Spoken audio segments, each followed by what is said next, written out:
এইচএসসির একটা আতঙ্কের টপিকের নাম ব্যাকরণিক শব্দশ্রেণী। না জানি কি এক ভয় কাজ করে। আজকে আমরা এই ব্যাকরণিক শব্দশ্রেণী কিংবা পার্টস অফ স্পিচের একদম বেসিক ক্লাসটা করবো এবং আজকের ক্লাসটা দেখলে ইনশাল্লাহ তোমাদের 5-এ 5 পাবে এবং এটা মিস হবে না। দেখো, ব্যাকরণিক শব্দশ্রেণীর মধ্যে আমাদের প্রথমেই জানতে হবে যে এটাকে আমরা ইংরেজিতে পার্টস অফ স্পিচ নামে চিনি। আমরা পরীক্ষাতে প্রশ্ন কিভাবে আসে, আমাদেরকে অনেকগুলো বাক্য দেয়া থাকে, 8টা বাক্য দেয়া থাকে। এই 8টা বাক্যের মধ্যে নির্ধারিত পদের নিচে তারা টান দিয়ে থাকবে, এরকম তারা এটাকে টান দিয়ে মার্ক করে রাখবে এবং বলবে এই পদের নামটা আসলে কি।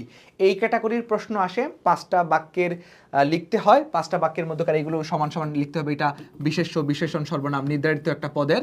অথবা আমাদেরকে অ্যাড্রেস জানতে চাইবে যে অব্যয় পদ কাকে বলে, এগুলোর উদাহরণ দাও, বা সর্বনাম পদ কাকে বলে, এগুলোর প্রকারভেদগুলো নিয়ে কথা বলো। সো আজকের ভিডিওটা আমরা সাজিয়েছি যেখানে আমরা পার্টস অফ স্পিচ বা ব্যাকরণিক শব্দশ্রেণীর একদম A to Z পড়াবো। যাদের ক্লাসটার পিডিএফটা লাগবে অবশ্যই ক্লাসটা শেয়ার করে রাখবা এবং 5 জন বন্ধুকে মেনশন করে রাখবা। সো দেরি না করে আমরা চলে যাই আমাদের আজকের আলোচনায় যে ব্যাকরণিক শব্দশ্রেণী বলতে কি বোঝো, উদাহরণ সহ এটার প্রকারভেদগুলো নিয়ে আমরা কথা বলবো। দেখো, ব্যাকরণগত অবস্থানের ভিত্তিতে বাংলা ভাষায় শব্দসমূহকে যে কয় ভাগে বিভক্ত করা হয়েছে বা যে নামে এদেরকে শ্রেণীকরণ করা হয়েছে সেইটাকেই বলা হয় ব্যাকরণিক শব্দশ্রেণী। অথবা ব্যাকরণগত চরিত্র, ভূমিকা অনুযায়ী বাংলা ভাষার শব্দসমূহকে যে কয় ভাগে বিভক্ত করা হয় সেটাকে আমরা ব্যাকরণিক শব্দশ্রেণী বলি। এখন ব্যাকরণিক শব্দশ্রেণী পড়ার আগে আমরা মনে রাখবো এটাকে অনেকেই আমরা পদ প্রকরণ হিসেবেও চিনি। এটাকে আমরা পদ প্রকরণ হিসেবেও চিনি। তো ব্যাকরণিক শব্দশ্রেণী যদি বলা হয় কয় প্রকার, এটা আমরা 2 প্রকার শিখবো, যে পদ মূলত 2 প্রকার। ব্যাকরণিক শব্দশ্রেণী যদি বলা হয় তাহলে আমরা 8 প্রকার লিখবো। আমরা যেরকমভাবে পার্টস অফ স্পিচ 8 প্রকার শিখতাম, ঠিক 8 প্রকারে এখানে ব্যবহৃত হবে। প্রথমটা হচ্ছে বিশেষ্য, এটাকে আমরা ইংরেজিতে বলি নাউন, অর্থাৎ যে শব্দের মাধ্যমে কোনো ব্যক্তির নাম, বস্তুর নাম, স্থানের নাম, জায়গার নাম, যে কোনো কিছুর নাম বোঝাবে, ইচ অ্যান্ড এভরিথিং। যদি এটা নামকে প্রতিনিধিত্ব করে তাহলে সেটা অবশ্যই বিশেষ্য হবে। ঠিক আছে, এখানে অনেকগুলো উদাহরণ দেওয়া আছে। তারপর আমরা দেখতে পাই সর্বনাম পদ, যেটাকে আমরা ইংরেজিতে বলি প্রনাউন, অর্থাৎ এই যে নাউনটা আছে, নাউনের পরিবর্তে নাউনটার নামের পরিবর্তে যা ব্যবহৃত হবে সেটাই সর্বনাম। আমি একটা জায়গায় বললাম যে রহিমের কথা, আমি বললাম যে রহিম ভালো ছেলে, তারপর বললাম যে রহিম ভালো ছেলে, তারপর বললাম যে সে ঢাকা বিশ্ববিদ্যালয়ে পড়ে। তাহলে এই যে এখানে রহিম নামটা ছিল কিন্তু পরের লাইনে আমি রহিম না ইন্ডিকেট করে আমি সে ইউজ করতেছি, এই সেটাই হচ্ছে এখানে সর্বনাম পদ। এগুলো অ্যাজ ইউজুয়াল মানে এগুলো একদম সহজ, কিন্তু আমরা মনে রাখবো এক্ষেত্রে কোনো যদি জায়গার নামের পরিবর্তে যদি যেটি, তারপর সেটি, সেখানে, হ্যাঁ সেখানে, তারপর কোথাও, সেখানে, কোথাও, কোথাও, যেখানে, এটি, এগুলো কিন্তু নির্দেশক সর্বনাম হিসেবে ব্যবহৃত হয়। এবং এই সর্বনাম পদগুলোর মধ্যে এই যে চলো কোথাও ঘুরে আসি, এই কোথাওটা কিন্তু বেশি ব্যবহৃত হয়। তারপর সর্বনাম পদের মধ্যে আমরা কি দেখি, তার মানে বিশেষের পরিবর্তে যে সকল শব্দ ব্যবহৃত হবে সেইগুলোকেই বলা হয় সর্বনাম পদ। অবনী 8ম শ্রেণীতে পড়ে, সে নিয়মিত স্কুলে যায়। তাহলে এই যে তুমি, আমি, সে, আমি, আমরা, তুমি, তোমরা, সে, তারা, তাদের, তাহাদের, মোদের, আমাদের, এই সকল কিছুই সর্বনাম পদ হিসেবে ব্যবহৃত হয়। তারপর দেখেন বিশেষণ, যেটাকে আমরা বলি ইংরেজিতে অ্যাডজেক্টিভ, অর্থাৎ দোষ, গুণ, সংখ্যা, পরিমাণ এগুলো বোঝাবে। হাতের 5টা আঙ্গুল দিয়ে আমরা মনে রাখতে পারি যে দোষ বোঝাবে, গুণ বোঝাবে, সংখ্যা বোঝাবে, পরিমাণ বোঝাবে এবং অবস্থা বোঝাবে। সো এটা একটা স্ক্রিনশট আমরা নিতে পারি এবং আজকের ক্লাসটা কিন্তু অনেক বেশি ইম্পর্টেন্ট আমাদের সবার জন্যই। এখানে বিশেষণের মধ্যে আমরা দেখতে পাই বিশেষণ, আরেকটা জিনিস আমরা মনে রাখবো, পৃথিবীতে যত রং আছে সবই বিশেষণ।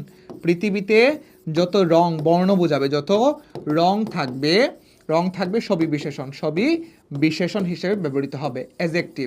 তাইলে দোষ, গুণ, সংখ্যা, পরিমাণ, যেমন বললাম যে ভালো ছেলে, তারপর সে দ্রুত হাঁটে, তারপরে এখানে বললাম যে তাজা তাজা মাছ, তারপর বললাম যে নীল আকাশ, সবুজ মাঠ। সো এই জিনিসগুলো, দুর্বল ছেলে, এই সবগুলোই হবে বিশেষণ। কারণ এগুলো কি হয়, এই বিশেষ বা সর্বনাম সম্পর্কে এক্সট্রা ইনফরমেশন দেয়, এটা এক্সট্রা ইনফরমেশন বা বিশেষায়িত করে। ঠিক আছে, সো এটাকে বলা হবে বিশেষণ।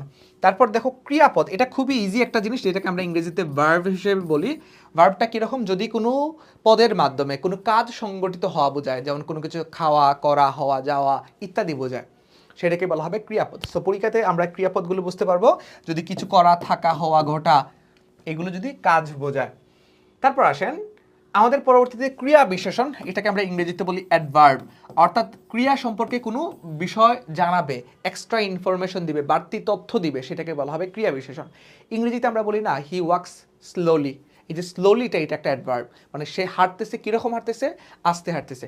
সেম কাজটাই বাংলায় করবেন যে সে আস্তে হাঁটে, তাহলে এই যে হাঁটার বিষয়টা আমরা প্রকাশ করা যাচ্ছে আস্তের মাধ্যমে। এবং এই ক্রিয়া বিশেষণ চেনার মুখ্যম উপায় হচ্ছে যে কখন, কোথায়, কিভাবে। কখন, কোথায়, কিভাবে দিয়ে আমরা ক্রিয়াকে যদি প্রশ্ন করা যায়, কখন, কোথায়, কিভাবে, ক্রিয়াকে আমরা প্রশ্ন করব কি দিয়ে? ক্রিয়াকে প্রশ্ন করব, ক্রিয়াপদ তো আমরা আইডেন্টিফাই করতে পারি, ক্রিয়াকে প্রশ্ন করতে হবে আমাদের কখন, কোথায়, কিভাবে।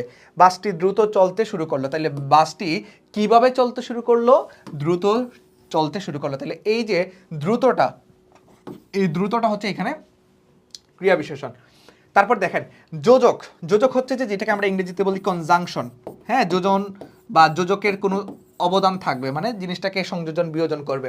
যেমন তুমি খাবে আর আবির পড়বে, এই যে আবির পড়বে আর তুমি খাবের মধ্যকার একটা সংযোজন স্থাপন করছে বাক্যের মধ্যে আর।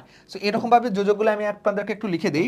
এগুলো হচ্ছে যে এবং, ও, আর, অথবা, নতুবা, কিংবা, কিন্তু, যদিও, যাহাতে, বরং, অথচ, ফলে, সুতরাং, বটে, অতঃপর, এইগুলি হচ্ছে যোজক। আসেন আমাদের আর দুইটা রয়েছে, একটা হচ্ছে অনুসর্গ। ওয়েট, এখানে আমরা অনুসর্গটা হয়তো বা স্লাইডটা মিসিং। 7 নম্বরে পরে আমরা এবার একটু অনুসর্গটা লিখব। 7 নম্বরের নাম হচ্ছে অনুসর্গ, যেটাকে আমরা বলি প্রিপোজিশন। অনুসর্গ মানে হচ্ছে যেটাকে আমরা বলি প্রিপোজিশন। অর্থাৎ প্রিপোজিশনগুলো কি করে? একটা বাক্যের মধ্যে দুইটা পদের মধ্যকার সামনে বা পিছনে বসে এটা সম্পর্ক স্থাপন করে।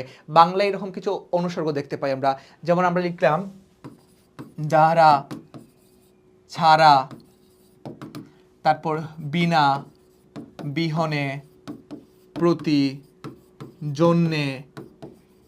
হ্যাঁ, তারপর আমরা লিখলাম যে নিমিত্তে, নাগাদ, দরুন, পর্যন্ত, দিয়ে। তারপর আমরা লিখলাম যে সম্মুখে, অভিমুখে। এইগুলো 100% আসে। এই যে আমাদের যাত্রা সমুদ্র অভিমুখে, এটা যে কত বোর্ডে যে পরীক্ষাতে আসছে 100% মনে রাখো, এই অভিমুখেটা আসবে এইচএসসি পরীক্ষা, এইচএসসি বোর্ড কোয়েশ্চেনে এটা আসবেই। তোমাদের যে কোনো বোর্ডে এটা আসতে পারে, অভিমুখে, যে আমাদের যাত্রা সমুদ্র অভিমুখে। সো অনুসর্গের প্রায় 25টার মতো অনুসর্গ রয়েছে, 20-25টা। এগুলো আপনারা একটু দেখে ফেলবেন, এখানে আমি প্রায় 10-15টা লিখে দিলাম। তারপর 8 নম্বর যেটা, সেটার নাম হচ্ছে ইন্টারজেকশন, যেটাকে আমরা বলি আবেগ শব্দ। এখন আবেগ শব্দ কোনগুলো? যেগুলোর মাধ্যমে আমাদের বিস্ময় বা আবেগ প্রকাশ পাবে। বিস্ময়, আবেগ, উচ্ছ্বাস, আনন্দ, বেদনা। হ্যাঁ, আনন্দ, বেদনা এগুলো প্রকাশ পাবে। এখন এগুলো কি? আনন্দ, বেদনা। এগুলো হচ্ছে যে সাবাস, এগুলো হচ্ছে যে সাবাস। তারপর হায় হায়, আহ, উহ, ছি, মুড়ি মুড়ি, বাহ। এইগুলো আপনারা দেখলেই বুঝতে পারবেন, হায় হায়, বাহ, এগুলোর মধ্যে আবেগ প্রকাশ পাবে। সো আই হোপ আজকের ক্লাসটা আপনাদের A to Z যারা করবেন শুরু থেকে শেষ পর্যন্ত, তারা এটা বুঝতে পেরেছেন। এবং এই ক্লাসটা যদি ভালো লাগে অবশ্যই আমাকে কমেন্ট সেকশনে জানাবেন আপনারা আর কোন কোন টপিকের উপর ক্লাস চান। আমরা কিন্তু ধারাবাহিকভাবে আপনাদের ক্লাস দিয়ে যাচ্ছি। সো আর কোন টপিকের উপর ক্লাস চান সেটা আপনারা কমেন্ট সেকশনে জানিয়ে দেবেন। আজকের মতো এই পর্যন্তই। আল্লাহ হাফেজ।